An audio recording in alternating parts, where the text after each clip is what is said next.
Erev Tov, everyone.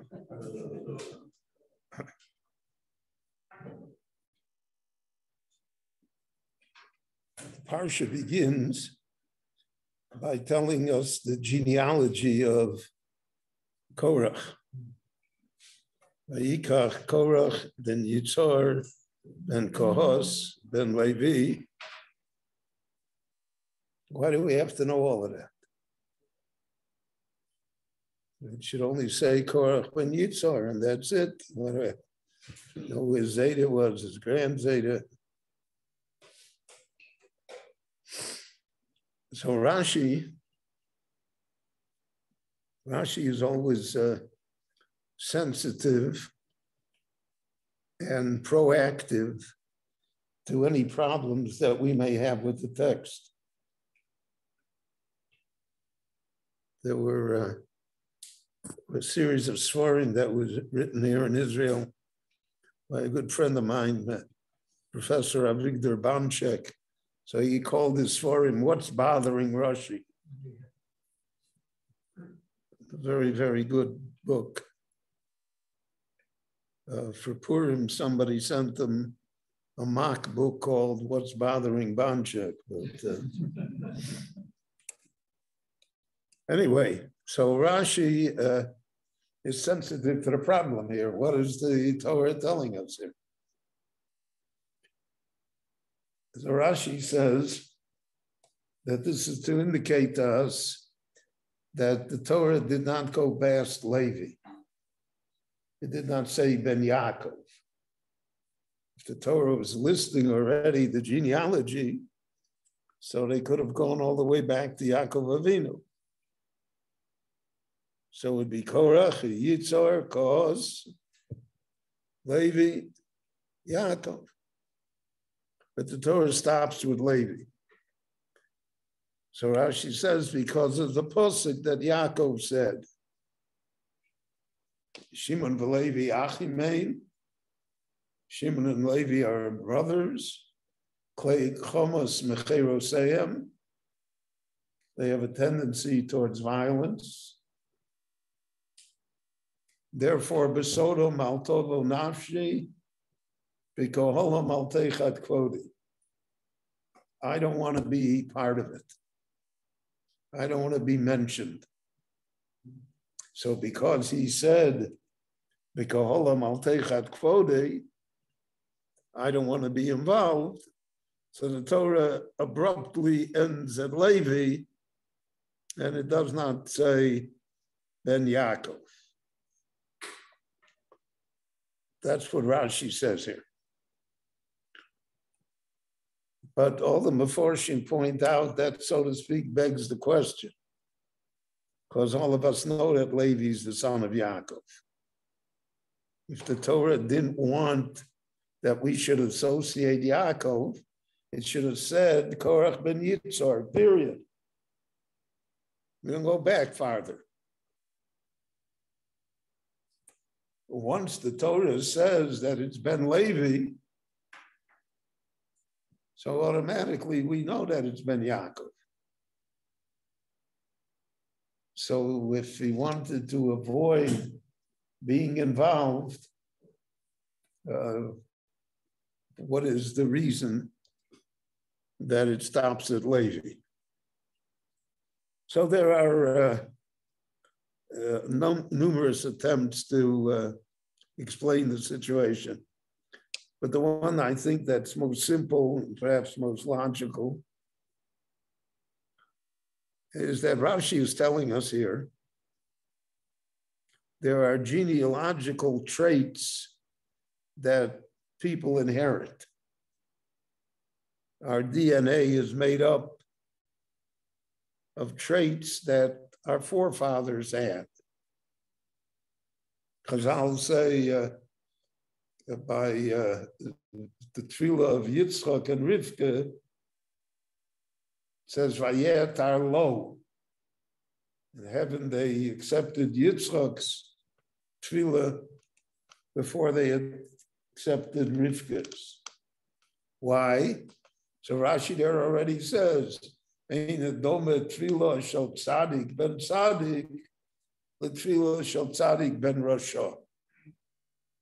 There's a genealogical difference. There's a difference in the DNA spiritually.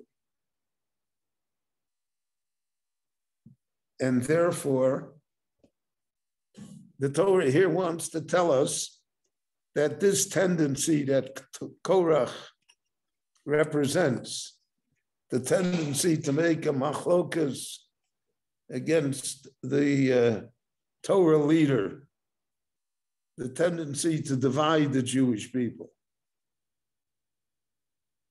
that tendency did not come from Yaakov Avinu. It was a recessive gene, so to speak. So we saw it already in Levi because of the way he treated Yosef. And we saw it later by Kohos, by Amram, that it's not perfect. And we saw it by Moshe himself.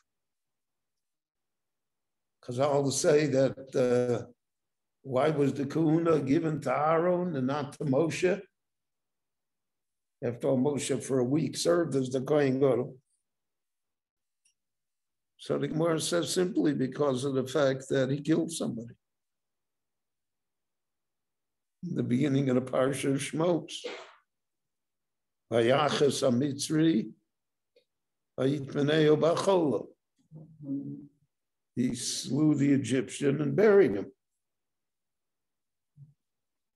So even though it's justified, not only justified, it's necessary. And even though heaven agrees with it, but that doesn't change the fact that he did it.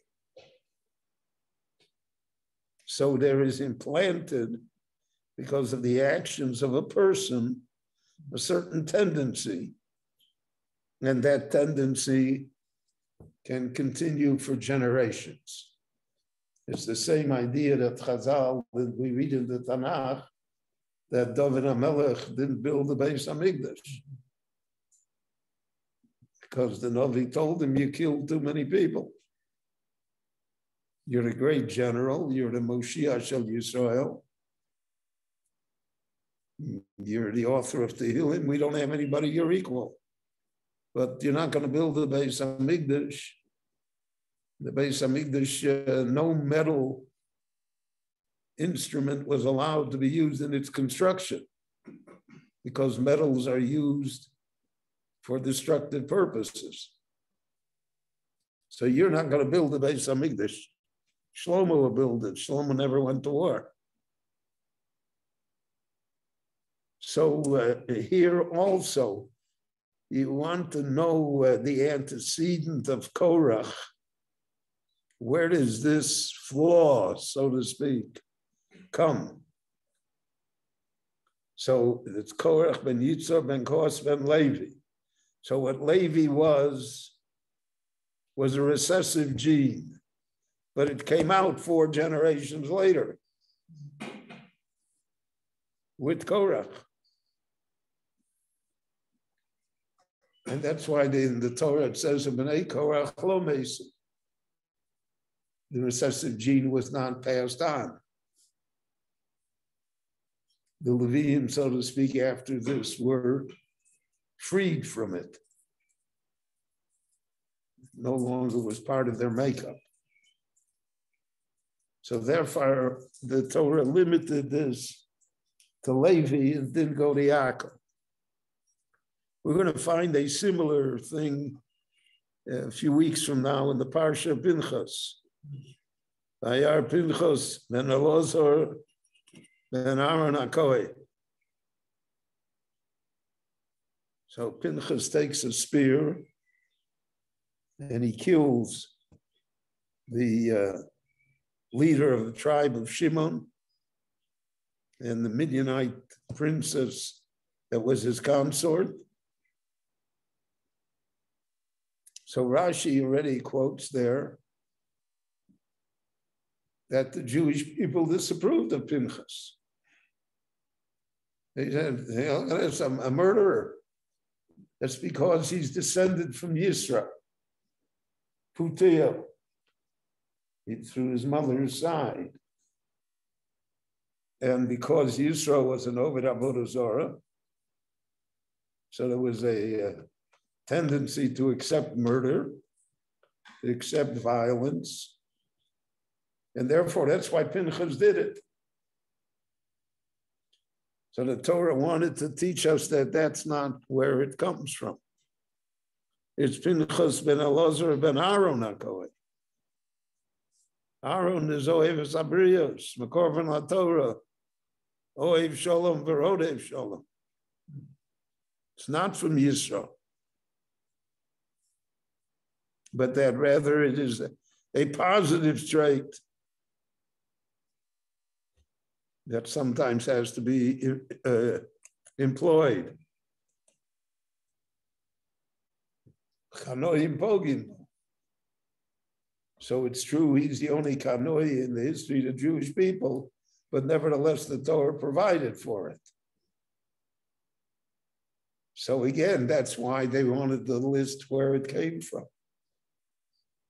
So therefore it traces him that he's Pinchas ben Elazar ben Aaron HaKohen. So you shouldn't think that this act of his was occasioned somehow by being a descendant of Putiel, of Yisrael, but rather it is part of the makeup of Aaron, of the Kohanim, whose zealousness to serve Kaviyachal, the Rabbanu Shalom, is such that in this case it justified even this extreme action. So we see from here a rule almost, that when the Torah lists genealogy, it's not just names. The Torah is trying to identify traits that a person has, what a person inherits. And it works out in life that way too, that there are people who are innately good, and there are people who are otherwise. They have a different struggle. And the Torah recognizes that. And therefore it is interested in identifying where certain traits come from, how they occur, what happens. And all of this is reflected in the words of the Midrash and in the words of Rashi to interpret why this genealogy is used here. So if, again, the Meforshim extended to understand and identify the names of the spies that we read about last week. There's apparently a consensus that those are not the real names. The Jews weren't called Susi or Gadi. Those were not the Hebrew names, but they were traits that a person had. And that therefore that's how, and that's why it says that Moshe changed the name of Hosea to Yoshua to guarantee that he would have the proper traits. Hosea is to save, right? So there are many ways to save. Yoshua is that God saves. He wanted to impress that upon him. And that became a method, so to speak. I think that's one of the reasons why names are so important in Jewish life. And the people are emotional about names. People want to name after the great people who passed away, whether they were related or others.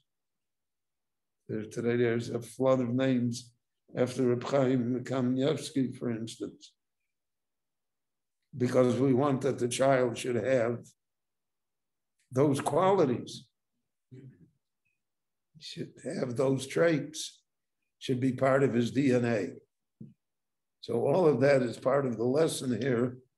The Torah identifies who Korach was, because the Torah wants to show how deep the heritage, so to speak, is, and how it affects later generations as well. Rabbi Chananya ben Akashi Omer Rotz HaKadosh Baruch Hu L'zakos es Yisrael Aficham Kever Lahem Torah and Mitzvos Shenemar Anoi Chavei Saman Tzidko Yagdil Torah V'yad.